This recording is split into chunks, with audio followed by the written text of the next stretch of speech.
Bonjour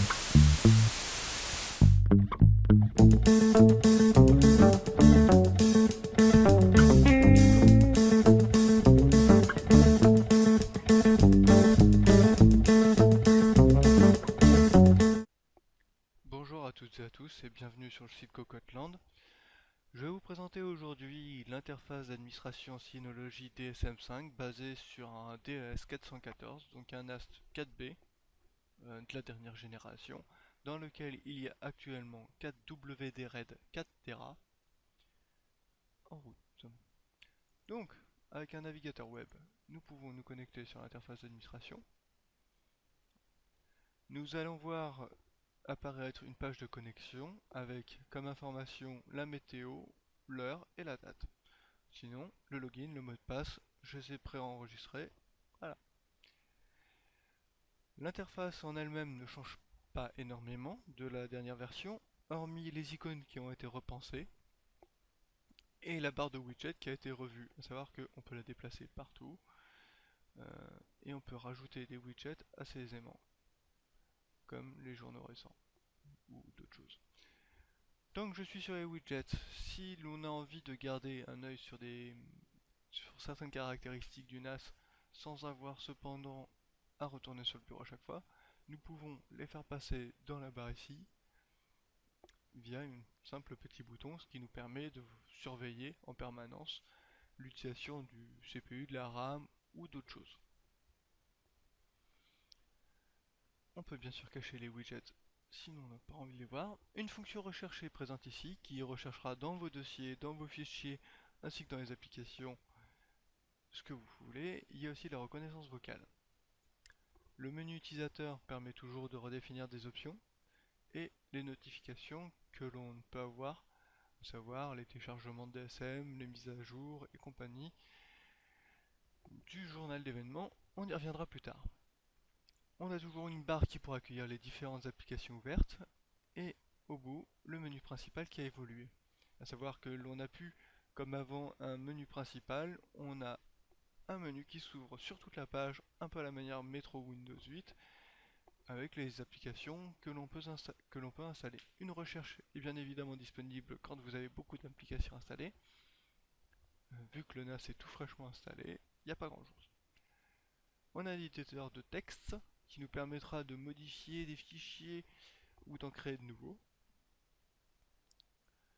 Nous avons installé PhotoStation 6, qui est la dernière version, mais nous nous y intéresserons plus tard. Sur le gestionnaire de stockage, nous avons les mêmes informations que sur le widget au début, à savoir que le système est sain et que le volume 1 est normal. Et en allant dans volume, nous pouvons en voir un petit peu plus, à savoir que c'est du SHR, le système de RAID hybride de Synology, qui permet une gestion un petit peu plus souple des disques, et qui ma foi marche pas trop mal. Nous avons donc un volume de 10,82 Tera sur 4 disques de 3,64 Tera chacun. Donc actuellement on a 1,18 gigabits de prix et 11 gigas de disponible.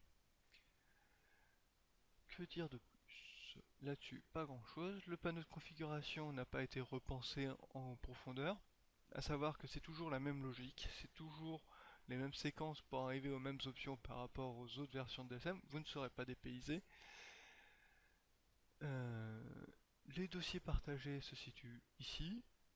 Nous retrouvons cependant toutes les options ici. Pour créer un nouveau dossier partagé, c'est toujours aussi simple. Les droits ont été revus sur certains dossiers. Les droits de partage ont été revus sur les dossiers. Et voilà, les utilisateurs, pour en créer, c'est toujours pareil, je vais pas vous montrer. On peut toujours connecter un annuaire. L'accès externe permet toujours de rajouter des directs DNS, ou de configurer le routeur, etc. Au niveau du réseau, voilà, sans fil, on n'a pas de sans fil, du coup, pas de problème.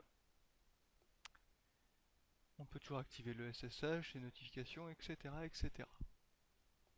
Je vais donc passer sur les options et je vais aller voir le centre de paquet.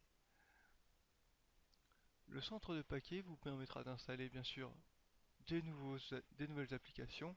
J'ai installé PhotoStation 6 parce que elle vaut le détour pour tous mes amis photographes. Les mises à jour peuvent se faire automatiquement, à savoir que plus besoin de se connecter régulièrement sur l'interface d'administration pour savoir quelles applications ne sont plus à jour et installer les nouvelles applications, il le fait tout seul. On peut bien sûr désactiver certaines applications que l'on ne souhaite pas mettre à jour automatiquement. Nous avons quoi d'autre? Nous avons le centre des journaux qui est apparu. Il nous permettra de centraliser tous les journaux d'événements de la Synology sur le réseau. Ce qui permettra de gérer assez simplement et de monitorer très simplement tous nos NAS Synology. Actuellement, je n'en ai qu'un de branché chez moi. Du coup, je n'ai qu'un journal d'événements et on peut bien sûr rechercher dedans, par exemple, boot. Nous pouvons donc voir qu'il a été redémarré 3 fois, un petit peu à la barbare. On peut envoyer des journaux, les récupérer, etc. etc. Donc PhotoStation est toujours une application à part. Il faut savoir que lorsqu'on clique dessus, on arrive sur un site web que l'on peut bien sûr partager avec des amis. On a une gestion des utilisateurs, on a une gestion des albums, et les albums sont pris directement sur le partage photo, sur le partage Samba photo, et on peut réorganiser en tant qu'administrateur ici directement l'organisation des albums, à savoir du coup l'organisation des dossiers ici. Dans les paramètres, nous pouvons activer une reconnaissance des visages et du coup, par ce biais, faire des albums intelligents ou en ajoutant d'autres tags, faire des albums intelligents sur d'autres paramètres que l'on peut partager avec certaines personnes directement. Imaginons mon ami Julien est tagué sur une photo, il va voir l'album intelligent sur Julien et il peut voir toutes les nouvelles photos avec Julien. Ce qui est assez sympa et pratique. Au niveau du partage, c'est toujours un partage de liens.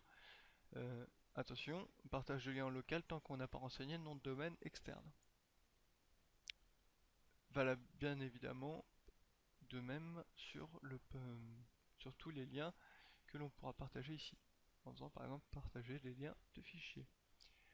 On peut obtenir un QR code pour partager les fichiers sur mobile, ce qui peut être intéressant, et on peut définir une période de validité.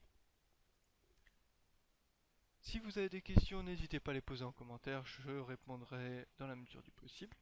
Sinon, n'hésitez pas à venir voir le test ou à venir lire le test sur le site Cocotland. Et je vous dis à la prochaine. Au revoir.